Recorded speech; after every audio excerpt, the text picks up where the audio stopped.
Okay.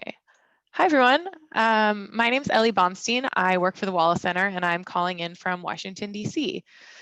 We're here for round 2 of the Food Systems Leadership Network series on demystifying the supply chain. This call today is the second in a series on how the local food supply chain works. Our goal with the series is to help all of us feel more confident about how local food gets from farm to fork, who the players in the system are, and how they make decisions. The audience for this call is really those of us that work adjacent to or in a supportive role of the supply chain, but maybe aren't directly, moving food for our jobs, or folks that are just getting started in supply chain work and really want to make sure they have a technical understanding of how everything fits together. We're really hoping to increase our technical understanding here of how these systems work, and then also how you can affect and optimize them and make sure they're really working for farmers and local food businesses in your communities. Last week, we heard from Angel Mendez of Red Tomato about the ways that demand dictates how decisions get made along the chain, and also got lots of other great technical details about supply chain structure.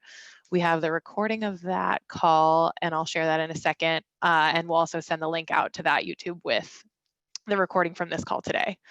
So before we jump into the content, I wanted to take a second just to poll the audience to get a sense of who's here with us today, both what your role is and also your familiarity with supply chain concepts. So we make sure we're talking to the right folks. So if you want to just take a second and let us know both your understanding of the supply chain and also kind of your role, your position.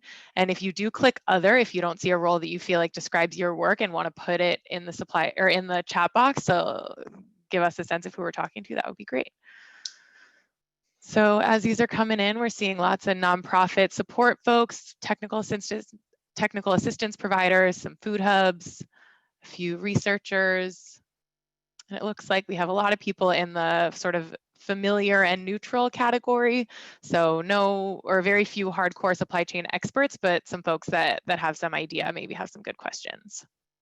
So let's just give it another second to get everybody's answers in, and then I'll show you the responses, and then our presenters can get a sense too. All right, we'll call that good. So it looks like, as you can see, lots of folks that are familiar, kind of get the idea, but maybe have some questions. And then a good handful of nonprofit support folks, food hub folks, and researchers, some government. Okay, well, that was helpful for me, so thanks for bearing with us. And with that, I am going to talk a little bit more about the call today. We'll be focusing here really on the beginning of the supply chain, on those farmers, those producers that are kind of the basis of the whole work. So we're going to be hearing from 2 presenters who work on translating the needs of supply chains through to the growers so that the growers can align their businesses with the right kinds of demand and sort of find those customers that fit with their businesses. Our presenters today are Eric Simpson from the West Georgia Farmers Cooperative and Maia from Ecotrust in the Pacific Northwest. And I'm going to let Maia and Eric introduce themselves, and then I'll dive into some questions. It's kind of going to be a panel style approach today. So we're really going to get to hear sort of how they do their work and compare the answers from their sort of 2 different positions. So Maia, if you want to introduce yourself first, and then Eric can.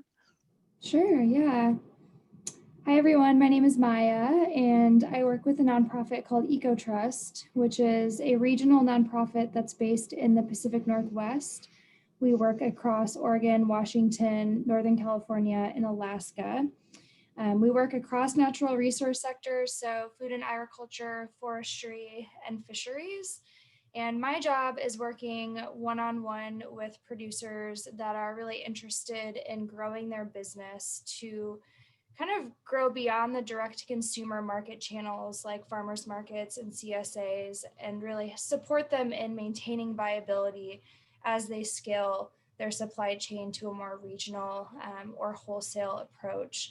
So I run what we call our Ag of the Middle Accelerator program, and I'll throw a link in the chat box to our project page so you can learn more about it, but really is developed to sort of support producers in scaling their supply chain. So I'm based in Eugene with my husband, Eugene, Oregon, where we are farming. We have a livestock and orchard operation here. So it's really fun to be able to bring like my professional and personal and off farm and off-farm job and personal and professional to this work. So thanks for having me. Awesome. Thanks, Maya. Eric, you want to go ahead and introduce yourself and the co-op? Yes, good afternoon, everyone. My name is Eric Simpson. I'm a small farmer located in the West Central Georgia area, straddling the East Alabama line. And of course, my farm is New Eden Ecosystems, small farm, organic, diverse, less than 19 acres. But more importantly, I am a member of a group of farmers like myself called the West Georgia Farmers Cooperative. We're a cooperative that was founded in 1966 in this area, in the West Central Georgia area, by a group of small-scale African-American farmers and families. And if you've heard of the Federation of Southern Cooperatives Land Assistance Fund, we're one of those cooperatives that founded that organization. And so we are, as I mentioned, a group of farmers that grow locally, sell locally. We grow primarily naturally, sustainably, and organically, with a few conventional growers still a part of our mix. And we're aggregators, and we sell in or to various arenas. We have a local farmers market. We sell online. We have an online market. And we also sell primarily to institutional customers. We sell to some of our institutional customers through food hubs, but we sell a lot of our products directly to those institutional customers, whether they are school systems or hospitals or universities. And to be honest, about 75% of our food leaves our area and goes to the Atlanta market, which is about 50 miles north of where we are. And so we are in the process of continuing to grow our organization and build out our own supply chains. Food sovereignty is our objective. Of course, we're building the systems that we can not only sell into, but also own and control while simultaneously supplying the needs of these other systems. So I look forward to any questions that will be thrown at me today, and hopefully that this can be edifying to you. So thanks for having me. Awesome. Well, thank you both for being here with us today. I really appreciate it and can't wait to dive in. So to kick off our conversation today, I'm hoping you all can provide a little perspective on what the barriers farmers face when they're trying to find supply chains. Why is it hard for farmers to find the right customers? Either one of you can kick it off. And I'll jump right back in, because I did get something that I want to make sure that I brought.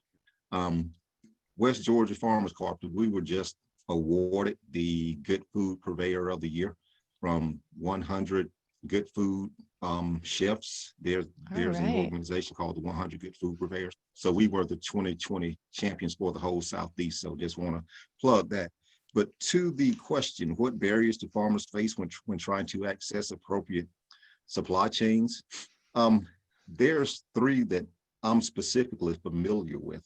There are certifications, because to try to get into these prized markets, as we call them, some of the name brand grocery stores and restaurant chains, or even some of your local maybe entrepreneurs that have a reputable business, they want GAP certifications, and of course, and we have to be in line with Food Modernization Act in order for some of those customers to take a risk on us. So there's a barrier there, because there's obviously a cost barrier, a labor barrier, and an administrative barrier. Then, of course, sufficient insurance is kind of goes along those same lines, but insurance is obviously another cost that the small farmers face. And just like any financial endeavor, you have to weigh risk versus reward, given the cost of the insurance. A farmer has to ponder and make their calculations. Is it worth it? And of course, consistent capacity is another barrier. And that's the advantage. And that's why we cooperate. That's why we really champion the cooperative model, is because we can pretty much ensure our customers that, given the fact that there are several farmers that's growing these products consistently, that you can pretty much guarantee that we can have it when it's in season. So those are the three barriers that I'm uniquely familiar with. Maia, do you have anything to add? Yeah, I think just building off of that, I think, larger buyers like grocery stores, hospitals, some larger restaurants, they have, price limitations, they have, they want consistency in product, and they want a quantity that oftentimes single producers cannot accommodate alone. And so Eric's, I think his model of really joining with other growers and forming a co-op is what we're seeing as a trend in trying to reach these sort of larger markets where a single producer might not be able to really supply alone. And I think, just in general, when thinking about supply chains, I think it's important to acknowledge that there are supply chains that are developed for different products. So there's a supply chain for different produce items, there's supply chain for meat, for grains, for nuts. And I think connecting people to the appropriate supply chain really depends on their scale. And so I look at it from kind of two different angles, where on the one hand, you have more smaller local growers that start out with CSA programs or farmers markets or maybe supplying restaurants. And for them to scale up to reach larger markets, such as larger grocery chains, schools, hospitals, right? They need to know that they're not going to lose the farm while doing it. And to scale up their business, they need to make investments in equipment. They need to hire more labor, probably. They need to access more consistent, reliable processing. As Eric said, they're likely going to need more certification and more insurance. And so I think one of the biggest barriers that I see with working with smaller producers is that they don't have a great understanding of their cost of production, cost of marketing, that enables them to make decisions about their supply chain. So if they had a tool that enabled them to holistically look at all of their market channels and know what price they need to get overall in their business to maintain viability, they would know what supply chains are appropriate for them and how much product they should or could sell through those different supply chains to be viable. So I think that's one thing that I really see as a major barrier, is that farmers, they want to be farming. They aren't really stoked about like getting into the nuance of their finances and their accounting, but yet some of these decisions around supply chain really come back to that deep analysis and that tracking that I don't know many farmers that are actually doing on a more smaller scale. And then, on the other hand, there's sort of these larger or, quote unquote, conventional growers that are selling into commodity markets. And, I think for them, they're growing the product, they're harvesting it, and then they're taking it to a processor that is then processing and marketing that crop. Most of them are not interested in doing their own marketing or investing in their own processing. And so for them, it's really like the marketing and processing aspect that makes that relationship work for them. And so, the processing component and the marketing component, which again kind of harkens back to Eric's model of, forming co-ops and collectives to invest in this type of processing and marketing to really kind of be able to scale up supply chains into more, regional markets. So, yeah. Thank you, guys. So it sounds like there are, some sort of structural issues like FSMA, like trying to get the right kind of capital, and then also some issues that can be addressed at the farm level. So it's kind of, there's like the bigger picture challenges, and then some of these more direct things that maybe could be addressed by technical assistance or relationship development. But coming back to this cooperative model and sharing and working together feels like one of the ways that you can really address some of these structural barriers that keep farmers from being able to access the right markets. Yeah, and I think the other thing I would add to Ellie is that, some buyers have contracts with distributors, right? So understanding sourcing, depending on the buyer that you're working with, really understanding their sourcing and their prime vendor contracts, and understanding their interest and ability to work outside of that prime vendor. Not that a farmer wouldn't work with that prime vendor, but typically the price is going to be lower and it's not going to really be financially viable for the farmer to go through their existing vendor. It also might be the distribution model just doesn't work out for them to really work with that vendor. And so I think there's also this element on the buyer side of just trying to provide technical assistance and support to buyers and make connections with more local growers, and just helping them understand kind of the nuances of really buying direct from farmers when they have some of these existing contracts set up. Well, that's a great segue. I swear I didn't plant that, to my next question, which is, when you're thinking about how you connect farmers and buyers, what are the questions that you ask both the grower and those customers, those eventual purchasers, to figure out how you make the right matches? Sure. Well, our approach to that, and I'll start with the purchaser, customer slash purchaser. Obviously, we want to know that customer's values, that purchaser's values, because it's sexy to say that, we, buy local, eat local. And of course, a lot of purchasers, of course, love that for branding. But of course, we only deal with customers that share those values first and foremost, because then we know that, hey, this is a partner that shares that's about what we're about. And with those partnerships comes expectations. Those partners are likely to have more realistic expectations because they know that they're dealing with small farmers.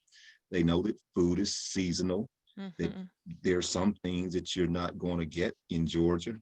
And of course, and they're willing to work outside of those prime vendor relationships, as Maia was speaking about. And so that's a start. And so it may only be a handful, but that handful of purchasers are going to buy consistently and in sufficient volume. That's great for farmers because we can both manage growth, by working on scales and on a level that we're both comfortable with, because we know that that the customers want consistent products. They want capacity. And so once we share values and we know what we can agree to deliver, then we can meet each other's expectations.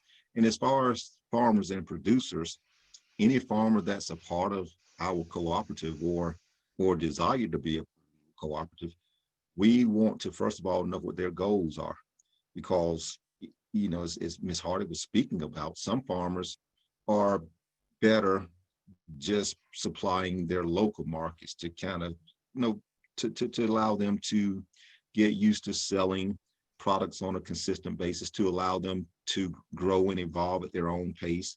But those with more lofty goals, we want to make sure that they are committed to the type of production that's needed to meet our customers and purchasers' capacity. So those are pretty much the two basic things that we try to gauge: our purchasers' values and, of course, our farmers' commitment and capacity. What do you think, Maia? Yeah, I think those are super important points. I think in trying to do this kind of matchmaking, I think the dynamic that plays out oftentimes when you're thinking beyond sort of the direct marketing farmers market CSA model is really like the pricing and the consistency, and really getting a sense from the buyers how often they're wanting to purchase, how much they're wanting to buy, their commitment to sourcing local or organic or supporting growers of color, and their ability to increase their budget to do that. I think that really speaks to some of the values-based matchmaking that Eric is talking about, which is just really trying to figure out who those buyers are and whether they have flexibility in their budget to increase the price to farmers for some of these more values-based sort of attributes. Also certifications, as we mentioned before, is something that, we're always trying to bring awareness to between the buyers and the farmers and make sure there's clarity there. And I think a lot of it just comes back to scale matching and really helping the farmers understand what scale makes sense for them within their land base, within their production systems, making sure that their costs that they're charging buyers is like rooted in reality and not just based on like their gut or what their competitors are doing. And realize that in some cases prices are set by the commodity market. And so there's also that dynamic that you're working with.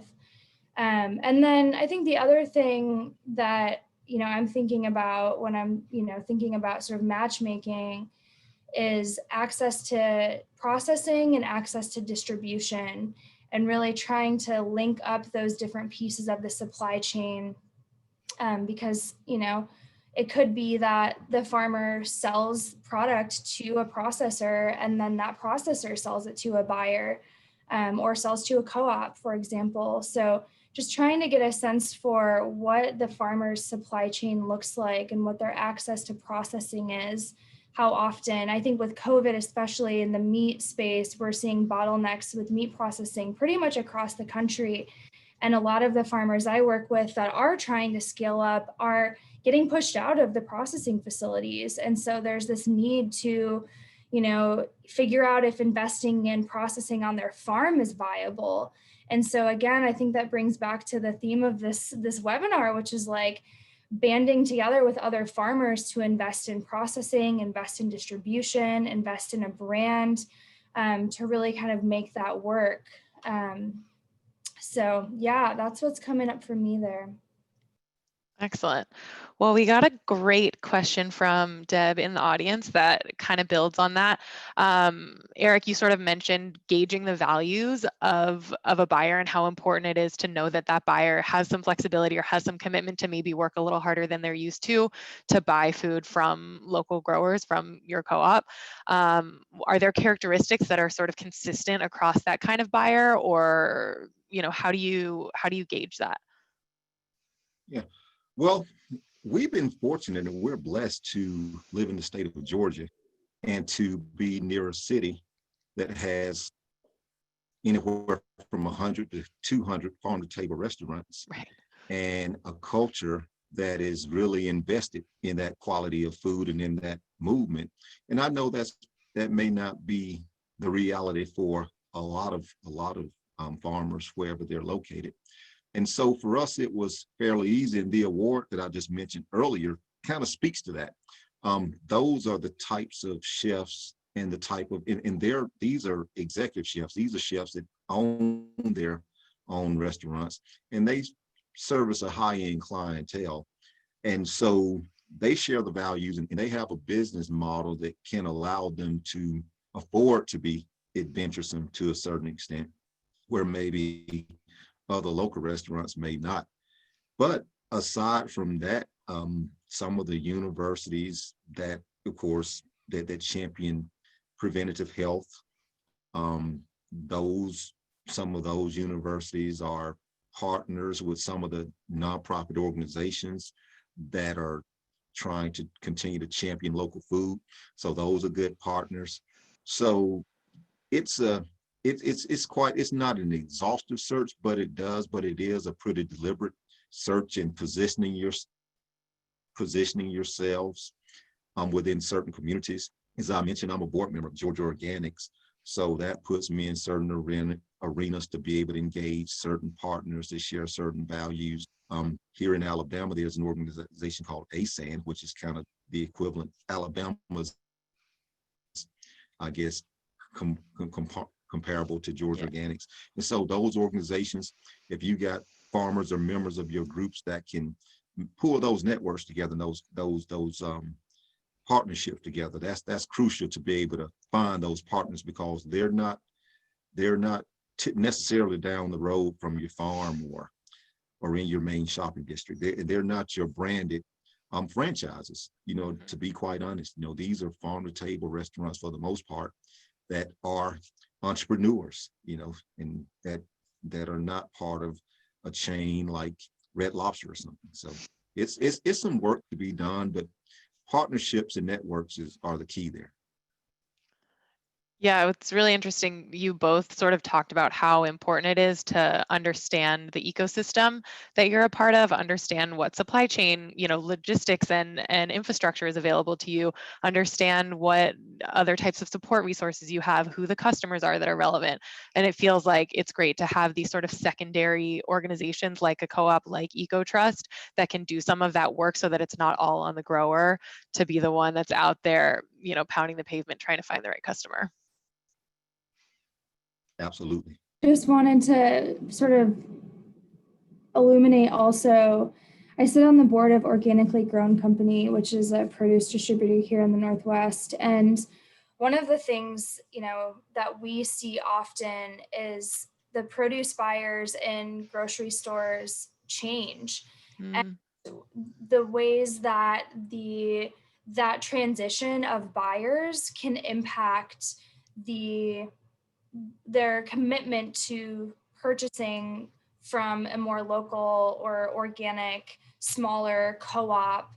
And so, we've actually found that we've had, significant, we've lost significant business actually through some of the buyer turnovers at the more like mid-scale grocery stores in our region, like Albertson, Safeway, Fred Meyer, things like that. Like a lot of it comes back to the buyer in that store that is committed to working with you. And so again, just goes back to what Eric said about partnerships and relationship building. And so much of this work is that. Fantastic. So you both have sort of hinted at some of these things, particularly certification and financial support or, financial management, technical assistance. But what are some tools in your toolbox when a farmer is asking you for help? What are some of the things that you do to offer support to get a farmer to the right marketplace?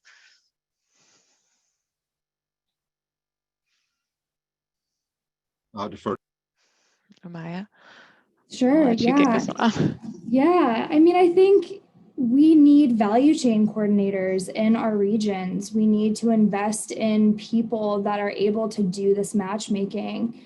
And I think alongside that, technical assistance, which is certainly something that we provide at Ecotrust to help producers maintain viability as they make decisions about their supply chains. I think there's some extension folks on the call. Extension is certainly a really important resource in many communities. I'm here in Oregon State University Extension is leading a lot of really important work to help farmers understand their cost of production. And I think that type of work is really, really critical. I think in terms of like, how can other organizations or supporters help sort of prepare farmers for different value chains? I think one thing that I'm seeing as a huge need is that our financing systems and the structures that we have around finance are archaic. The way that we are investing in food and agriculture businesses is not rooted in regenerative financing models. And so I think as COVID has kind of showed us the power of local, the vulnerability of a lot of our supply chains, and the need for investing in local collective owned models. Like we need to be thinking about the impact investing space. We need to be moving money from endowments. We need to be moving money from Wall Street and investing in our producers so that they have infrastructure and that they have, certainty that they're not going to lose their farm. And so I think that's one thing. And I know, Eric, your group is working on potentially a credit union or financing co-op. And I think that's just, really thinking about the whole system is so critical. And the farm finance field, I think we really need to evolve. So anyway, I have more to say, but I'll just there for now. That's critical. I think, there's so much that you can ask of farmers and plenty of information and access to those trainings. But again, there is some structures and some, fundamental challenges that you can give someone all the technical assistance in the world, but it's still, they need a good financing, a fair, financing opportunity. Eric, anything to add about the sort of tools in your toolbox? What support you all offer? Well, for us, it pretty much just goes back to partnerships and networks, because most of us are farmers, and we do have some people, of course, our co-op that does offer, that does have some expertise, but we just, we share information, we share equipment, and of course, those partners are community partners, such as Extension, such as some of the CBOs and nonprofits and NGOs. And we just heavily lean on them whenever possible to take advantage of a lot of that technical assistance. So, but most of what we do is resource share anyway, whether it's knowledge or tractor or whatever the case may be. Yeah. Are there certain types of technical assistance that you hear coming up again and again? We've talked about finance, but are there other particular questions that you feel like you hear from your farmers, Eric? Well, a lot of the predominant technical assistance that's being offered that I see time and time again is bookkeeping, record management, just helping farmers be more astute in managing their financial affairs and knowing the cost of production. Because as Maia mentioned earlier, farmers, they like to farm, we like to farm. But of course, obviously farming costs money, and we don't realize how much money farming costs until you really start factoring in depreciation and things and some of those hidden costs and things of that nature. So that's pretty much what's being offered heavily in our area, just because you often hear that farmers are prosperity is the word that's often bandied around. That's the goal. That's everybody's objective, is to get farmers to prosperity, seeds of prosperity. All of these cute titles of classes and sessions and workshops has got prosperity in the name. And so in order to be prosperous, of course, you just have to manage the resources that you have first. And then, of course, through marketing and networking, you can go out and find other green pastures. Yeah. Excellent. So, Eric, y'all are obviously from a formal cooperative, and that sort of has an official set of structures to it. But it seems like this idea of collaboration and working together, either sort of, capital C cooperation or lower case C cooperation, seems to be really critical. So I'm wondering if you all could talk a little bit more about the role of collaboration and cooperation in helping farmers get to the right supply chains.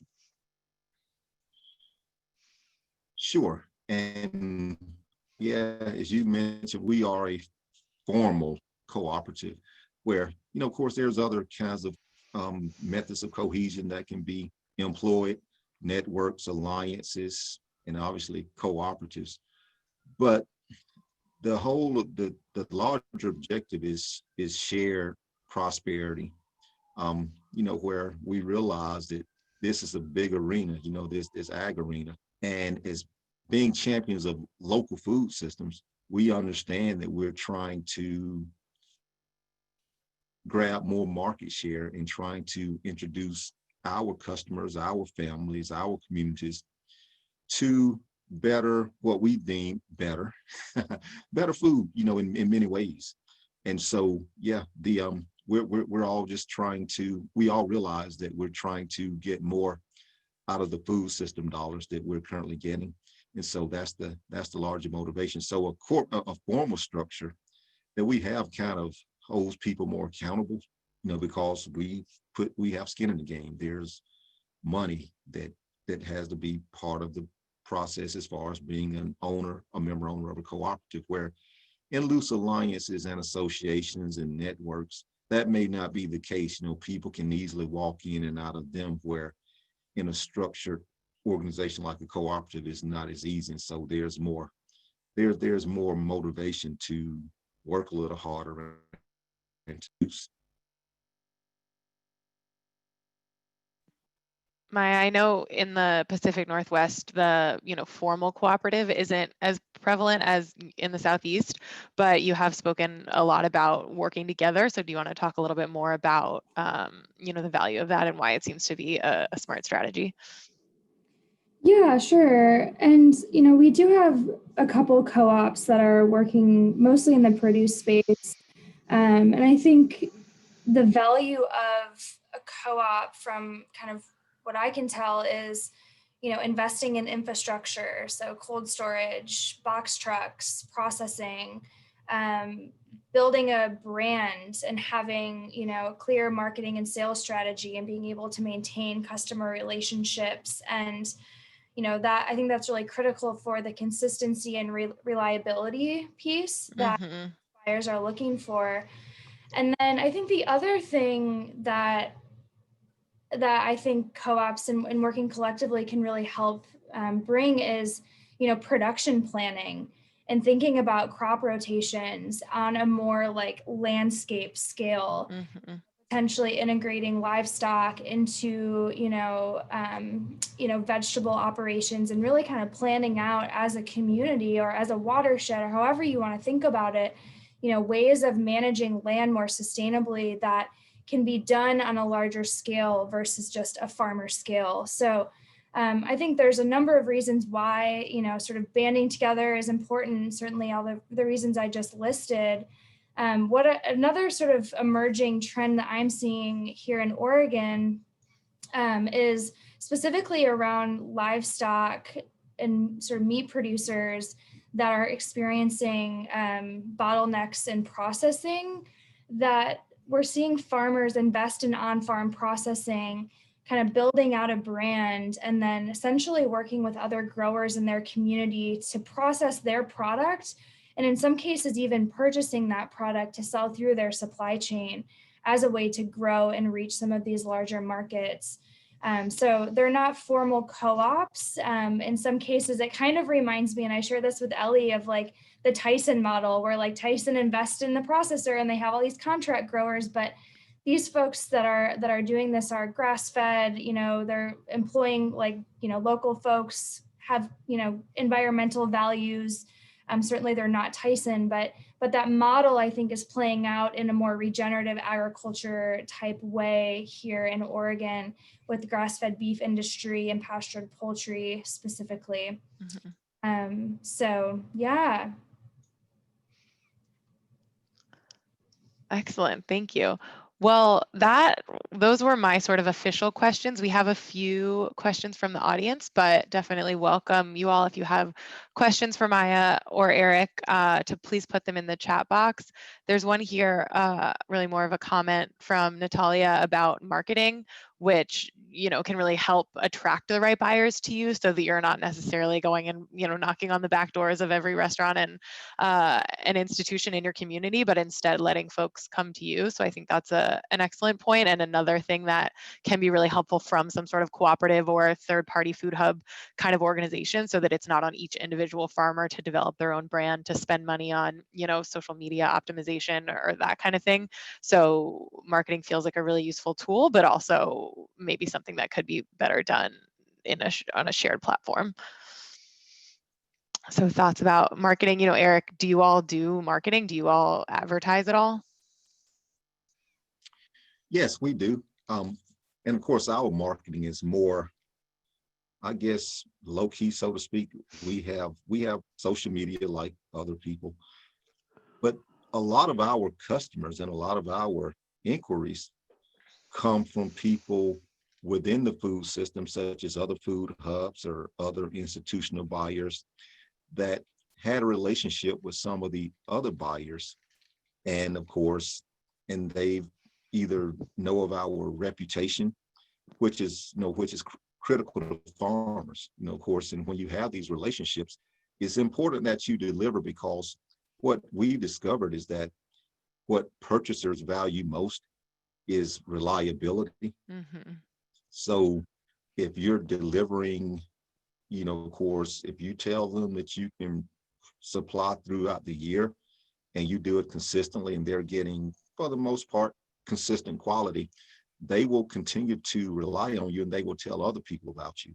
So that eliminates the need to spend a lot of money on marketing, because we haven't gotten to the point where, co-ops such as Land O'Lakes, they're branded. Of course, they've got several producers. They've been around since 1921. So they dominate retail shelves, at supermarkets. We haven't developed a visible value-added product that defines us yet. So our pretty much our value that we sell to the public is our longevity and the quality of the food and the availability of the food, and the fact that we pretty much stick to our word. If we tell you it's going to be there Wednesday by 9, if we do that consistently, people appreciate that. And so that's how we market. But as far as traditional marketing, of course, we promote our events on our social media space, our weekly markets. Of course, we show up, people show up, we inform them what we're going to have. Our online market through our website, and just pretty much word of mouth right now. So we don't really have an extensive marketing campaign yet, because we're still trying to find that sweet spot and develop that home run value added product that will define us. So, but we're not quite there yet. Cool. So there's an interesting question here about a couple different retail outlets, like on-farm or smaller retail kind of approaches. How does that play into the farmers that you work with marketing strategy? And not like marketing advertising, but like selling. And I guess, Yes. COVID has kind of changed maybe some calculus on that. Okay. You can go ahead, Maia, then I'll jump.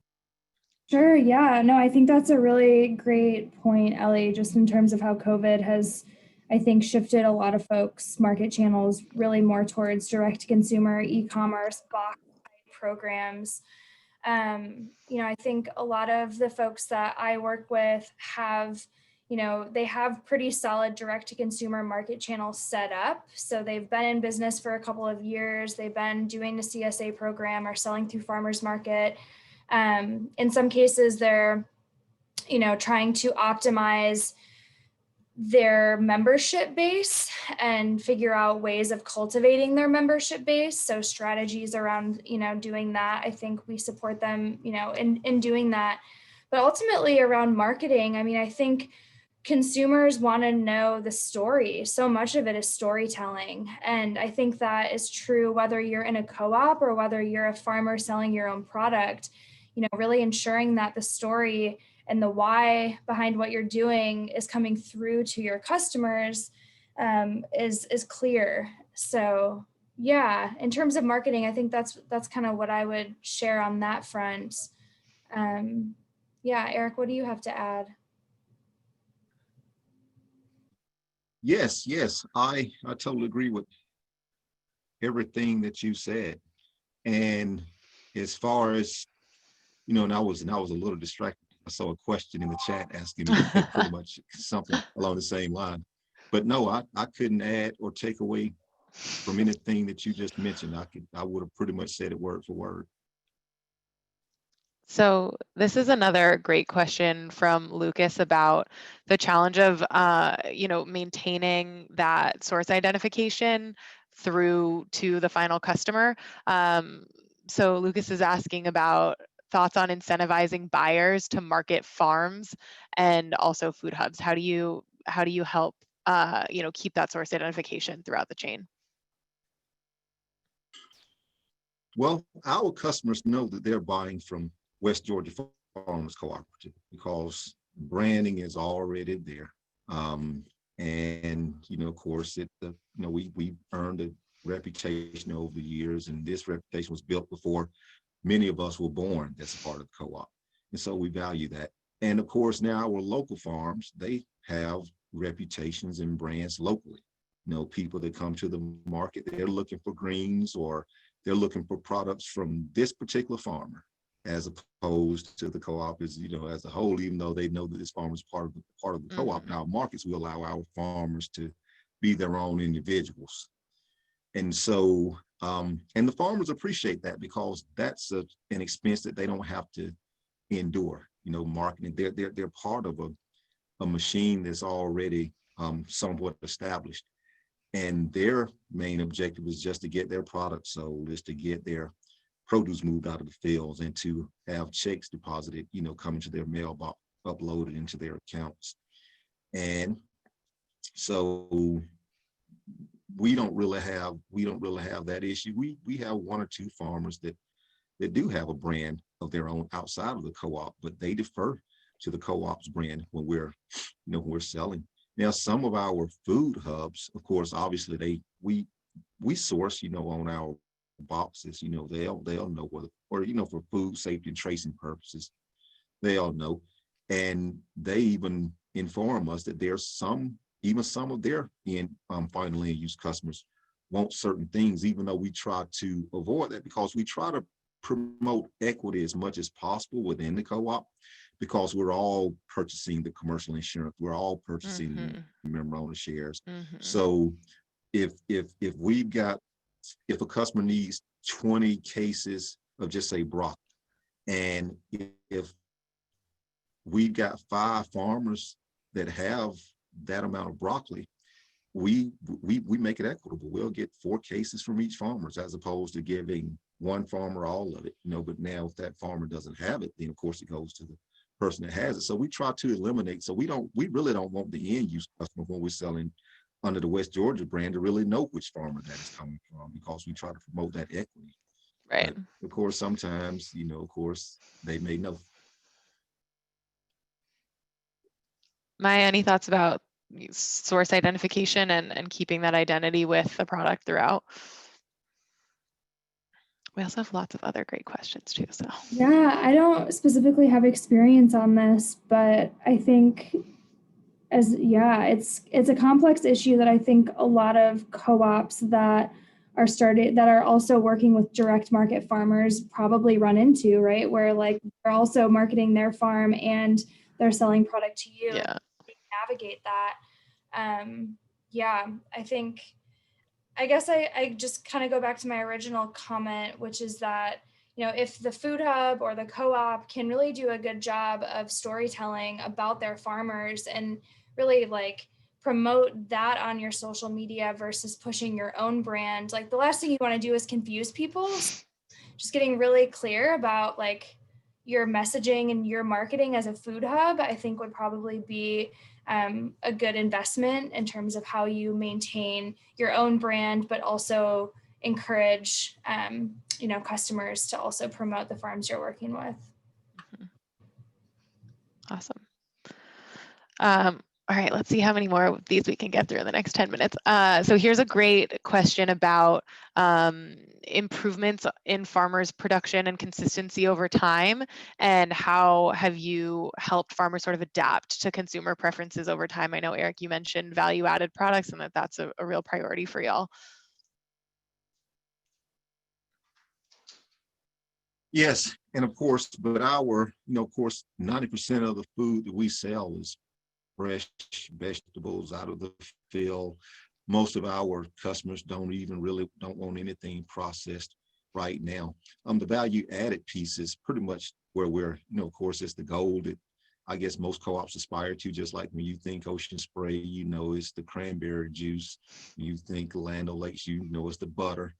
And of course, Welch's, it's the grape juice. But what we determined for us, that will probably be our staple thing that we hope is not really so much a value-added product, but a community development product, so to speak. We're working on this co-op, and Maia mentioned it briefly, and I see someone even asked about it in the chat here. But we're building this co-oplex that we call it, that consists of a credit union, a grocery store, and a shared kitchen. And we're scheduled to have our first one open by the end of 2022. And of course, and that's going to be a home. We talk about building local food systems and regional food systems. The intent is this will be a home for products like ours, other cooperatives, other small farmers, other value-added producers, food, culinary entrepreneurs, and to duplicate this in other areas in West Georgia that has comparable demographics, and eventually, expand it beyond our local area and beyond our region. So as Ocean Spray has their cranberry juice, West Georgia Farmers Court will have these co-op plexes that will be in various places where that will be a home to the aspiring value-added producer that will probably never be able to afford to get their products in Publix or Kroger, but this will be a home for those folks. Well, we'll come visit you in 2022 when it's done. So I have a question that didn't come through the chat box, but I've been thinking about it, which is about pricing and how you work with growers on pricing and how the influence of the market on that, and sort of what support or guidance you provide to farmers to make sure they're charging the right amount, and how the power kind of gets distributed between the grower and the buyer.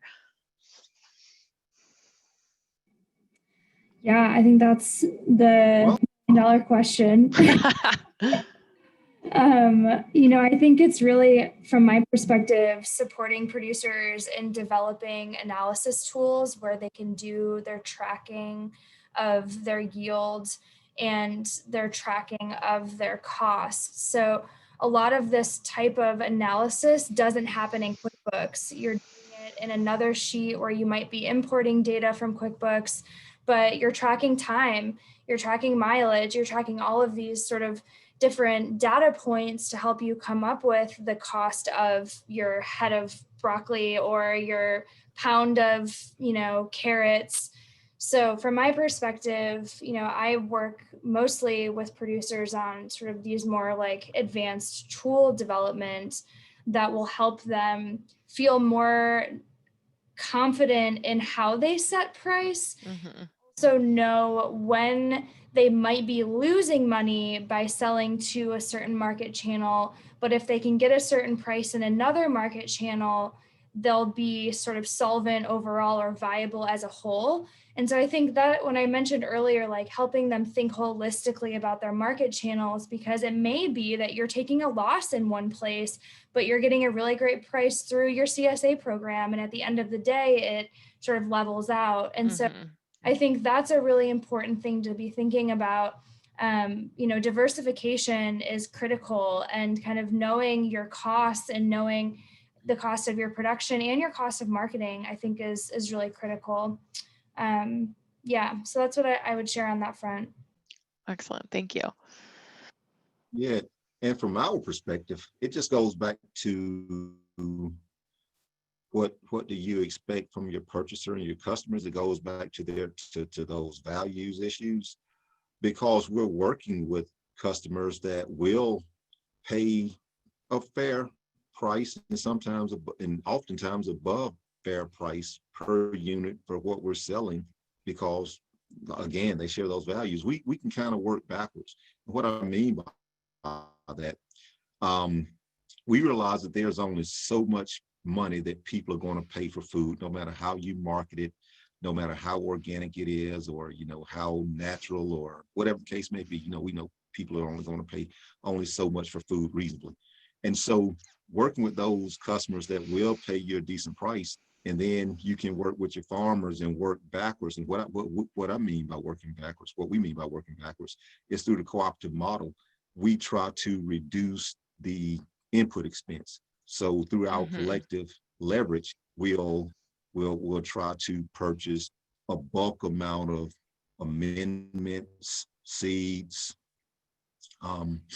maybe cost sharing, maybe rent a particular attachment or something that we may need to make the cost of producing that good cheaper, so that the net profit could potentially be higher for the farmer on the bottom end. Because, of course, our farmers they prefer to sell wholesale in volume, because they get more money And so we just have to, you know, of course, they get a lot of money. They may not necessarily get more money per unit, but when you really break it down, it's more cost effective for them. And so that's how we try to work to, and we engage the farmers. We're doing these break-even analysis so that we can kind of have a range that's acceptable. And then we take that back to the purchaser. And most of the time they'll, you know, if there's any pushback, they'll pretty much go along with the pushback because they value the product if it's something that's not unreasonable. Right. Well, unfortunately, we have a couple other good questions in here, but I do want to be respectful of time. And, you know, thank you so much to our presenters today. I learned so much from y'all, and I really appreciate the time and thoughtfulness and you sharing your expertise and your trade secrets with us. I am going to throw another poll out. Let's see if I can find it, just to gauge how valuable you found the information today. So if you want to just let us know what you thought, that would be great. And as I mentioned before, this is the second in a 4-part series. The next installment is next Wednesday at 1 p.m. Eastern, which I guess is 10 a.m. Pacific time, and we'll be focusing really on the role of the food hub and how intermediaries are really important in the supply chain and sort of sharing information and resources to buyers and to producers. So that registration I'll put in the chat right now, and I'll also share it with the recording of this call later today. And it looks like Maia put her contact information in the chat. So thanks if you want to reach out to Maia with any more questions. She's available. And thank you all so much for joining us. Thank you, presenters, for your time. And yeah, keep an eye out for the next series or the next call in the series and the recording of this call. Everyone, thank you, Ellie. Thank you, Eric. Andrew, thanks for your tech support. Yeah. All right. Cool.